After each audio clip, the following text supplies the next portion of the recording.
உலகெலாம் உணர்ந்தோதற்கரியவன் நிலவுலாவிய நீர்மணி மேனியன் அம்பலத்தாடுவான் மலர் சிலம்படி வாழ்த்தி வணங்குவோம்.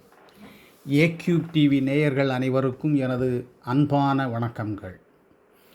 எனது அருமை கும்பராசி நேயர்களே, வருகிற குருபெயர்ச்சி உங்களது வாழ்க்கையில் எப்படிப்பட்ட பலன்களை தரப்போகிறது என்பதனை தெளிவாக இந்த வீடியோவில் பார்ப்போம். தற்பொழுது உங்களது ராசிக்கு 5ஆம் இடத்திலிருந்து சுப பலன்களை அள்ளி தந்து கொண்டிருக்கிற குரு பகவான் வருகிற 2026 ஜூன் மாதம் 2ஆம் தேதி உங்களது ராசிக்கு 6ஆம் வீடாகிய ருண ரோக சத்ருஸ்தானத்திற்கு செல்கிறார்.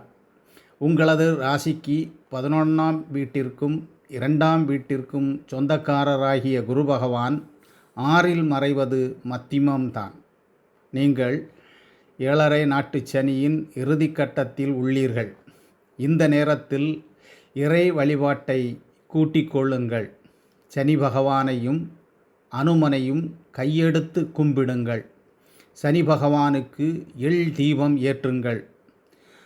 அனுமனுக்கு வெத்திலை மாலை சாத்தி வாருங்கள். இதனால் உங்களது துயரங்கள் சூரியனை கண்ட பனி போல விலகிவிடும். வியாழக்கிழமைகளில் குரு தட்சிணாமூர்த்தியை வணங்கி வாருங்கள். இதனால் குருவினால் ஏற்படும் கெடு பலன்கள் குறைந்துவிடும். எப்படி இருந்தாலும் குருவின் பார்வை பலத்தால் சிறப்படைவீர்கள். குரு தனது 5ஆம் பார்வையால் உங்களது ராசிக்கு 10ஆம் வீடாகிய விருச்சிக வீட்டை பார்க்கிறார். இதனால் உங்களது 10ஆம் வீடு சிறப்படைகிறது.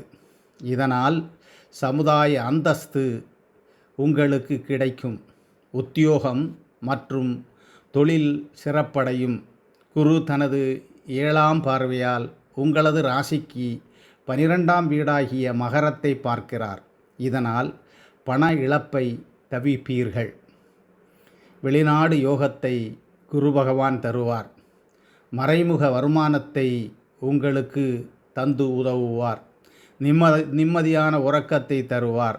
மறைமுக எதிரிகளை ஒழித்து கட்டுவார். ஆன்மீகத்தில் உங்களை ஈடுபட வைப்பார். குரு தனது 9ஆம் பார்வையால் உங்களது ராசிக்கு 2ஆம் வீடாகிய குருவின் சொந்த வீடாகிய மீன ராசியை பார்க்கிறார். இதனால் உங்களது தன குடும்ப வாக்குஸ்தானம் புனிதமடைகிறது. உங்களது பேச்சுக்கு மரியாதை கிடைக்கும். உங்களது பேச்சாற்றல் சிறப்படையும். பேச்சை மூலதனமாக கொண்ட கும்பராசி ஆசிரியர்கள், வழக்கறிஞர்கள் மற்றும் ஜோதிடர்கள் மேன்மையடைவார்கள். குடும்பத்தில் கணவன் மனைவி அன்பு மேலோங்கும். நல்ல தனச்சேர்க்கை உண்டாகும். இத்துடன் கும்பராசிக்கான குருப்பெயர்ச்சி பலனை நிறைவு செய்கிறேன். சுபம். நன்றி, வணக்கம்.